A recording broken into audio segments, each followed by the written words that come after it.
You will probably never have a normal life. And the moment that you stop fighting that and start owning it, you become unstoppable.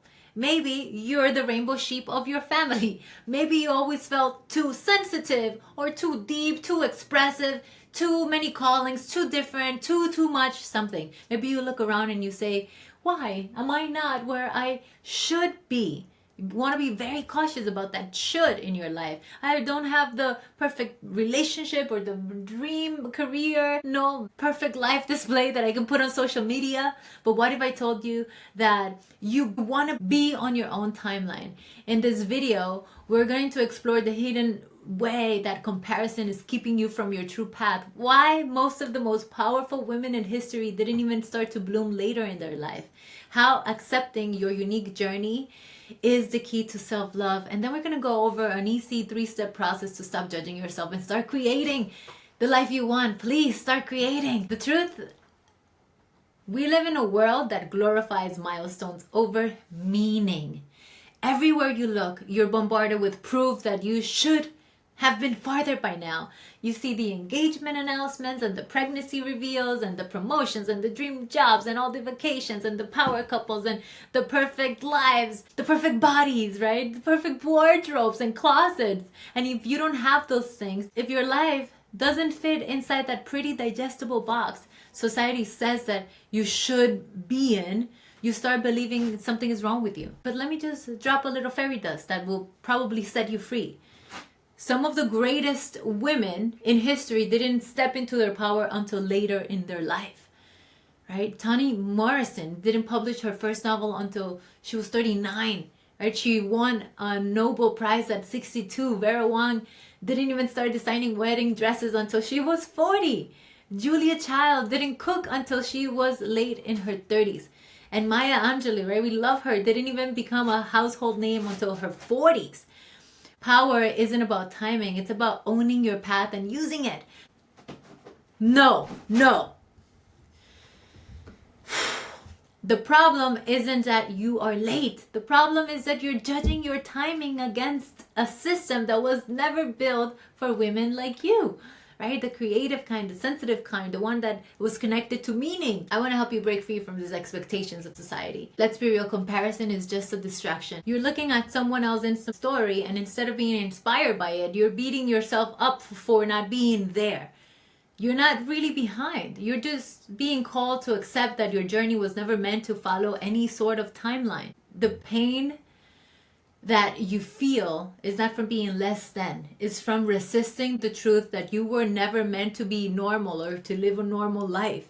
This is important to you because unless there is acceptance, you will very unlikely find restfulness, space, and openness in your life, which is so vital for downloading the greater patterns of creation and wisdom.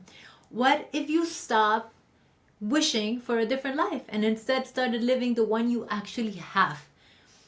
Let me say that again. What if you stopped wishing for a different life and instead started living the one that you actually have? Do you know about the Chinese bamboo tree? When you plant that Chinese bamboo tree, nothing happens for years, 5 years or something. You water it, you nurture it, you see no visible growth, but underneath the surface, something powerful is really happening. And there's like kind of heartache because you put so much attention into these roots, but the roots are spreading deep, preparing for something huge. And then around that 5th year, the tree doesn't just grow a little bit, it shoots up like 90 feet, and it's just like in 6 weeks.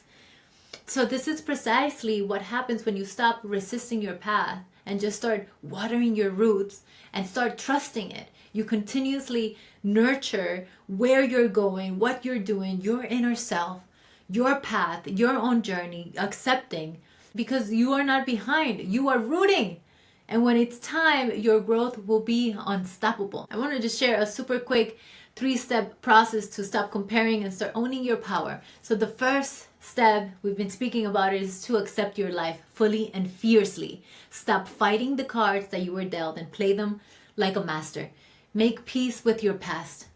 You want to make peace with your past, your mistakes, the things that happened to you, and actually start using it as nourishment for what you're creating. You are not a victim. The things that have been the most challenging to you are usually pointing you in the direction that is true to you. So own it. A journal prompt here is to ask yourself, where am I still resisting my own story? And really pay attention to that. Like, where in my life am I still resisting my own story? The step 2 is to shift from comparison to inspiration. Step 2 is to shift from comparison to inspiration. If you must compare, if you're going to compare yourself to who you were yesterday. Stop looking at other people's lives and start building your own. Spend time exploring your desires, right? Follow your curiosities and allow yourself to enjoy in your imagination having your desires met. Allow that visual of your desires actually give you the qualities that you want to bring into your life. If you want to have the ideal lover, ask yourself, how can I be in reverence of my life? The way that I would love that perfect lover to treat me. How can I treat myself like that? You look in your vision and you see, how would you like to be treated by the ideal? How can I tend to myself with the same amount of romance that you'd like somebody else to treat you?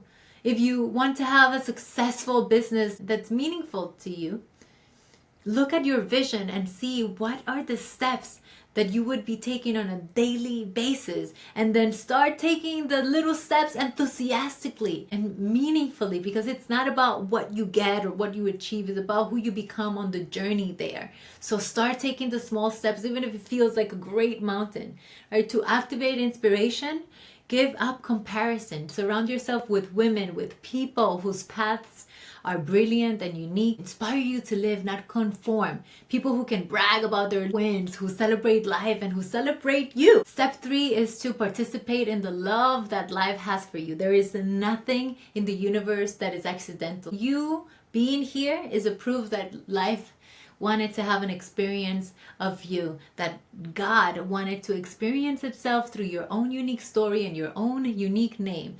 Life is loving you right now. You want to ask yourself, am I loving life back? You love life back by taking care of yourself, of your body, of your callings, of your environment, where you put yourself. And you ensure that you place yourself in places where you can thrive, where you can grow. Right? You take care of life by exploring your uniqueness, your curiosities, mastering your gifts, and sharing them. Because your own unique story, your own unique path, the things that come naturally to you are what helps you love life back, right? You take really good care of yourself so that you can participate in life and care for the people in it without feeling burned out or drained. One of my mentors often says, service without sacrifice. So get clear on what you want.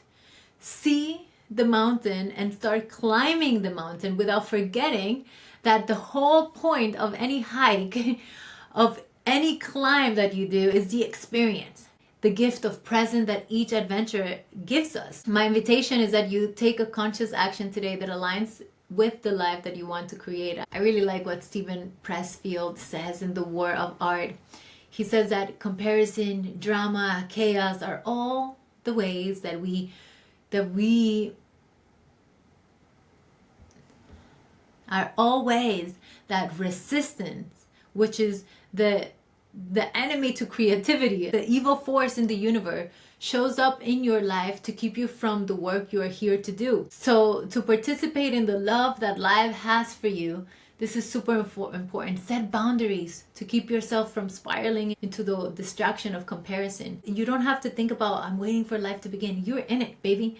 The moment you stop judging yourself and start using everything that you've been giving as fuel, that's when life starts working for you instead of against you. Your challenge for this week is that you pick one area where you've been comparing and using comparison as resistance and shift it into owning it this week. So drop it in the comments. What are you finally embracing? What boundaries are you creating to help you stay focused and inspired instead of stuck in the cycle of comparison? If you found this video useful, remember to subscribe. See you soon.